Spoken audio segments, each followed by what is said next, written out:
Hello. In this video, I'm going to try to teach you about the concept of solubility. Because solubility is about chemicals dissolving in other chemicals, let's review the vocabulary we've learned about this dissolution process. First, when you're doing some dissolving, a solute is dissolved into a solvent to form a solution. The solute is the thing that gets dissolved, the solvent does the dissolving, and the solution is the combination. So for salt water, salt would be a solute, water would be the solvent, and the salt water at the end would be the combination, that's the solution. So salt water would be known as a solution of salt and water. Now that we've reviewed, let's get to the new stuff. Solubility is defined as the maximum amount of a substance that you can dissolve in a given volume of solvent. I know that's kind of wordy, but basically, solubility is the dissolvability of a substance. If it's high, you can dissolve a lot of something, and if it's low, you can't dissolve very much. For example, you can mix hot chocolate into water. It works really well. You just pour it in, and you stir, and you get hot chocolate. Therefore, hot chocolate mix has a high solubility in water, because they dissolve together well. Metal, however, does not dissolve very well into water. If you take a quarter and you drop it in a cup of water, it'll just sit at the bottom. It won't dissolve. Therefore, we say that metal has a low solubility in water, because it does not dissolve. One way to determine the solubility of a substance is by taking 100 milliliters of some solvent, normally water, and you add a gram of solute. So you take 1 gram of the chemical and you put it in the liquid.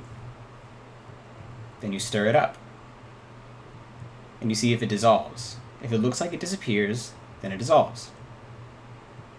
And if it does dissolve, then you just repeat it.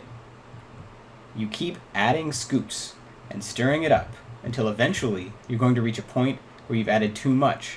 You've added enough that the solute will no longer dissolve, and after you stir it, you don't get a clear solution. You get stuff at the bottom, or maybe you get cloudy stuff because there are particles floating around, but it doesn't go in smoothly. So once you reach the point where no more solute will go into the solution and it stays separated, either settling at the bottom or staying in little clouds, then you've discovered the solubility of that particular chemical. The solubility is the number of grams you had to add before the solute stopped dissolving. It's normally measured in units of grams that will dissolve in 100 milliliters, or grams per 100 milliliters. But you can measure it in anything, as long as you have the amount of solute and the volume of solvent that it went into. This is a solubility table, so you can see what these look like. Specifically down here, this is the interesting part, butanol. If you mix butanol with 100 grams of water, which is the same as 100 milliliters, you'll be able to dissolve 9 grams of it before it starts to settle up. And when it settles, that means it won't disappear anymore. You'll be able to see that in there. So there are a few things that affect how soluble a chemical is in a particular solvent, that affect how well things dissolve. I'm going to cover 3 of them: polarity, temperature, and pressure. So let's start by talking about polarity and how it affects the solubility of a chemical.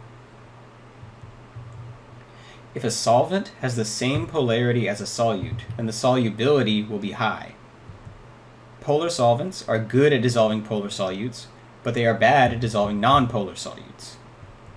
And similarly, nonpolar solvents, they're good at dissolving nonpolar solutes, but they're bad at dissolving polar solutes. This is normally summarized with the rule, like dissolves like. Solvents will dissolve things that are similar to themselves. As an example, water and salt are both polar, so salt will mix well with water. You can mix salt and water and not end up with a bunch of chunks. So because water and salt are both polar, salt has a high solubility in water. But oil is nonpolar, and that's why if you put oil in a cup of water, it does not mix, it floats in a separate layer at the top. Oil does not mix well with water, because water is polar but oil is not. If you had a nonpolar solvent instead of water, then it would be good at dissolving nonpolar things, but bad at dissolving polar ones, so it would act in the reverse manner. For example, permanent marker ink, like Sharpie ink, is made of nonpolar chemicals. Therefore, it's really hard to remove with water, which is a polar solvent. But nonpolar solvents can remove the Sharpie ink. because they have a higher solubility than water does, because they're both nonpolar.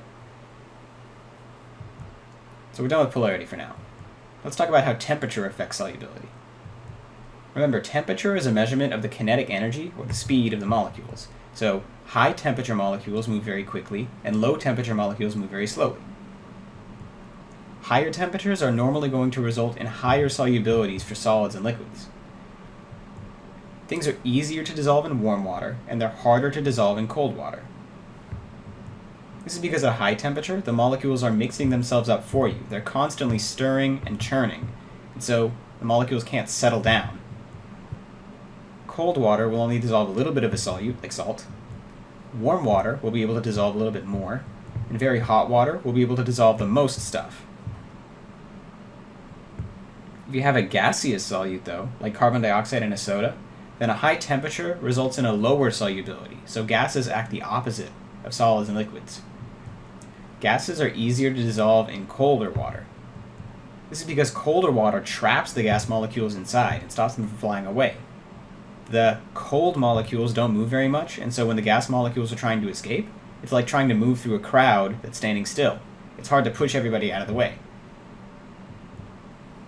So temperature affects solubility the opposite way for gases. Cold water will hold a lot of gas inside of it, and all these dots are supposed to be gas particles. Warmer water will be able to hold less gas, so as it warms up, it will release the gas into the atmosphere, and that's why this balloon is inflating. And then hot water will be able to hold the least amount of gas, and that's why this balloon is the biggest, because the water has released most of the dissolved gas. Done with temperature for now. Finally, let's talk about how pressure affects solubility. And it doesn't actually do very much for solids or liquids. Pressure does not affect the solubility of solids and liquids very much, but it does affect the amount of a gas that will be dissolved. In a high-pressure environment, gases will have a higher solubility. And this is how they put bubbles in soda and sparkling water. They put the gas and the liquid together into a high-pressure container so the gas mixes and gets dissolved into the liquid. That's also why when you open up the Coke can, you depressurize that container, and you hear that as the gas escapes because of the lower pressure.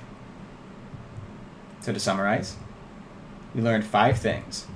First, the solubility of a chemical as defined as the amount that you can dissolve in 100 milliliters of solvent. Second, solubility is affected by polarity, temperature, and pressure. Specifically, chemicals are more soluble in solvents with the same polarity, which is where the rule like dissolves like comes from. Next, solids and liquids are going to be more soluble when it's hot, but gases are going to be more soluble when it's cold.